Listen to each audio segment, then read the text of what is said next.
as we continue our look at the U.S. response to Egypt now with our next guest, P.J. Crowley, former Assistant Secretary of State. Crowley resigned in 2011 as State Department spokesperson following remarks he made about Bradley Manning's treatment in custody. P.J. Crowley is now a fellow at the George Washington University Institute for Public Diplomacy and Global Communication. He's going to join us right now. But first, I want to play President Obama's remarks on Egypt Thursday. He announced the cancellation of military exercises with Egypt next month, but stopped short of cutting off the $1.5 billion of mostly military U.S. aid to Egypt. The United States strongly condemns the steps that have been taken by Egypt's interim government and security forces. We deplore violence against civilians. We support universal rights essential to human dignity, including the right to peaceful protest. We oppose the pursuit of martial law, which denies those rights to citizens under the principle that security trumps individual freedom, or that might makes right. And today, the United States extends its condolences to the families of those who were killed and those who were wounded. Given the depths of our partnership with Egypt, our national security interests in this pivotal part of the world, and our belief that engagement can support a transition back to a democratically elected civilian government, we've sustained our commitment to Egypt and its people. But while we want to sustain our relationship with Egypt, our traditional cooperation cannot continue as usual when civilians are being killed in the streets and rights are being rolled back. As a result, this morning we notified the Egyptian government that we are canceling our biannual joint military exercise, which was scheduled for next month. Going forward, I've asked my national security team to assess the implications of the actions taken by the interim government and further steps that we may take as necessary with respect to the U.S.-Egyptian relationship. That's President Obama's first statement on Egypt and his vacation in Martha's Vineyard. P.J. Crowley with us now, former State Department spokesperson. Your comment on your former boss's remarks? Well, the United States is in a very difficult situation. It does not have great influence with Egypt. These are decisions being made in Egypt, and these are mistakes that are being made in Egypt. Go back 2 years when the Arab Spring started and the transition in Egypt started. I think there was an understanding that the march to democracy in Egypt would be a difficult one, would take a long time, and would not be a straight line. And obviously, I think it was a military coup. I think the United States should call it that. But right now, why do you think President Obama refuses to call it a coup? I mean, you have his former presidential foe, right, John McCain, being sent by President Obama, who says this is a coup, but he won't say it's a coup. Well, I think the United States is trying to figure out how to exercise whatever influence and leverage it can. It does have a strong relationship with the Egyptian military, but obviously that has limits. As I understand it, we've been trying to give Egypt good advice, and they have generally ignored that advice, from the coup in the first place, to avoiding the kind of horrific violence that we have seen, this week.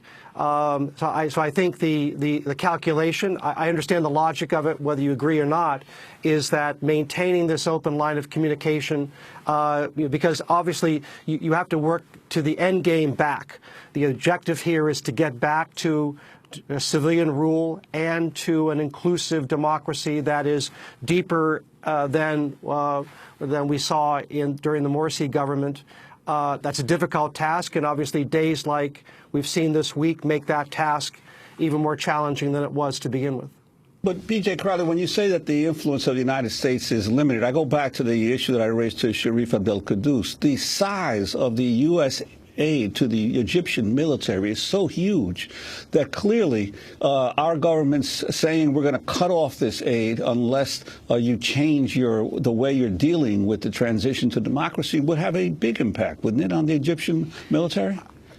I think it probably would have had a bigger impact on the Muslim Brotherhood than on the Egyptian military. You've got a lot of agendas that are working their way through the Middle East, and the United States, quite honestly, is not the only actor here. You have a military situation. You also have an economic crisis in Egypt, and obviously some of the Gulf states, Saudi Arabia, Qatar, have provided assistance to Egypt for different reasons. Qatar to support the Muslim Brotherhood, Saudi Arabia to support the military. So yes, $1 billion is a lot, and the relationship that we have with the Egyptian military is a deep one. That said, the Egyptian military is going to protect its own self-interest, and that comes at the cost of a relationship with the United States. Obviously, what we've seen with the actions of the generals over the past several weeks, they're willing to put that at risk in order to preserve their sway on Egypt going forward. The Gulf states giving $12 to $15 billion actually dwarfs what the U.S. is giving. The significance of that. It is. And it's just like Syria, where there are multiple agendas going on. We have a desire for an end game in Syria. Iran has its own interests. Saudi Arabia has its own interests. So we are a profoundly influential country, but we're not the only actor in this unfolding tragedy. Well, P.J. Crowley, you famously resigned in March 2011 after you were asked by an MIT graduate student why the United States government was torturing Private Bradley Manning. And you responded by accusing the Pentagon of being ridiculous and counterproductive and stupid in its treatment of Manning. You said your comments, quote, were intended to highlight the broader, even strategic impact of discrete actions undertaken by national security agencies every day and their impact on our global standing and leadership. Could you explain? Well, what we do matters, what we say matters, and when our words and actions don't match, the credibility of the United States is at stake. I certainly think in the context of Egypt, our promotion of democracy in the region has been severely damaged by our hesitation, to call a coup a coup. I certainly think, and I'm sure you would agree, that as you try to build a democracy in a country that has not experienced it before, what is the better foundation upon which to begin democracy? Is it an election? Even if it's an election of a president who is governing narrowly, not governing expansively, or is it a military coup? I would argue that the better course of action would have been, to not only try to work with Morsi to make his government more inclusive, but also to continue to work with the political opposition to prepare for a future election where, Morsi will have to defend his record. And if he remained as unpopular as he evidently was, that would suggest a different result in the next election. But obviously that's not the course that the Obama administration has pursued.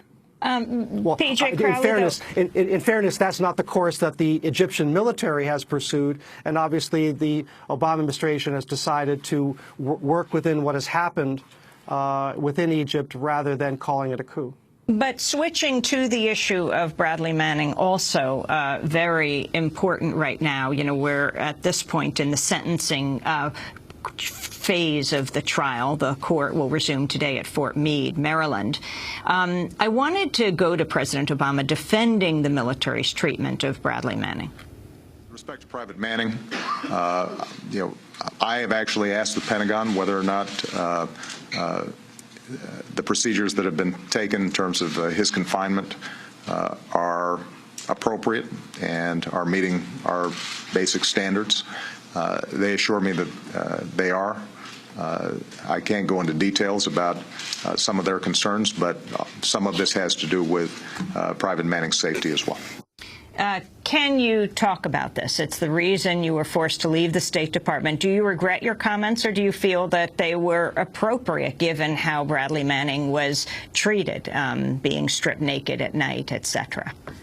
Well, Amy, to be clear, I resigned from the State Department. I wasn't asked to leave. I did so because, having a public disagreement with the President of the United States, I served at the pleasure of the President, and I thought that in light of our disagreement publicly, I could no longer effectively serve in my position as his foreign policy spokesman. That was my decision and no one else's. I certainly stood by what I said. I thought that the treatment of Bradley Manning in the brig at Quantico undercut what was, in my view, a very necessary prosecution. Bradley Manning has admitted guilt to a number of serious charges. He violated his oath of office, and I believe that he should serve a significant sentence for his actions. I did not support the prosecution's pursuit of the charge of aiding the enemy. I thought that was judicial overreach. But I certainly understood that the treatment of Bradley Manning was affecting international opinion of the United States. The last thing the United States needed was another controversy involving detention issues, even one involving one of our own soldiers. I want to play part of an exchange about Bradley Manning that happened between Associated Press reporter Matt Lee and State Department spokesperson Jen Psaki when Lee asked her to comment on the verdict in Manning's case. What is the State Department's reaction to the verdict in the Manning trial? Well, Matt, we have seen the verdict, which I know just came out right before I stepped out here. I would, beyond that, I would refer you to the Department of Defense.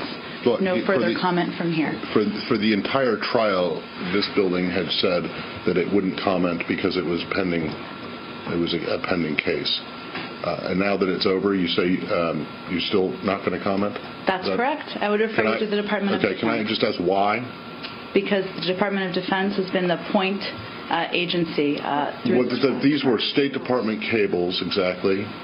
They were your property.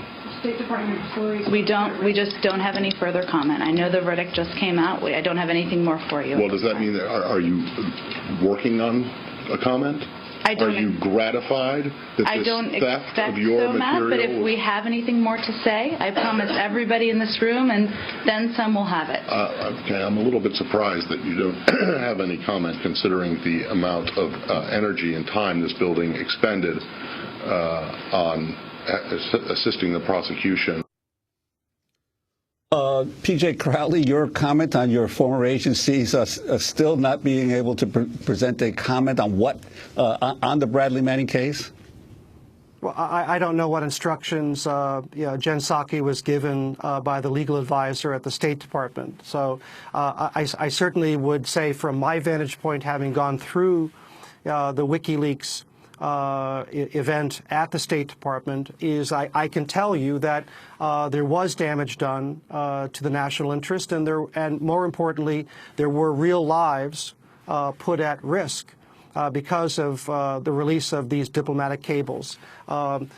Since the entire archive is now in the public domain, you'll recall that there were a number of cases in these cables where diplomats somewhere around the world had talked to activists and they had said strictly protect the identity because if revealed, their lives would be at risk. And I can just attest to you that there were people whose careers were ruined, who have been intimidated, jailed, some who have been listed in those cables have been killed. I can't tell you it's because of the WikiLeaks revelations. But for those who say that Bradley Manning did no real damage to the national interest, I can tell you earnestly that that's not true. P.J. Crowley, as we wrap up, your dad, William C. Crowley, was the vice president for public relations with the Boston Red Sox. And I was just wondering, as a person who you yourself, former State Department spokesman, deal with the press all the time, your thoughts on John Henry, the Red Sox owner, buying the Boston Globe. He has quite a mouthpiece right now. Well, I also cut my teeth as an intern at the Boston Globe, many years ago while going to college in Massachusetts.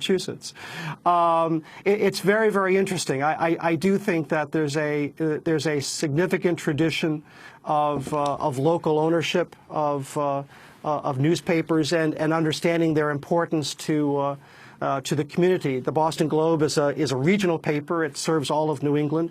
So you have two contrasting aspects here. You have John Henry, now rooted in Boston, buying the Boston Globe, and you have the Graham family rooted here in Washington, D.C. ceding control of the paper to Jeff Bezos.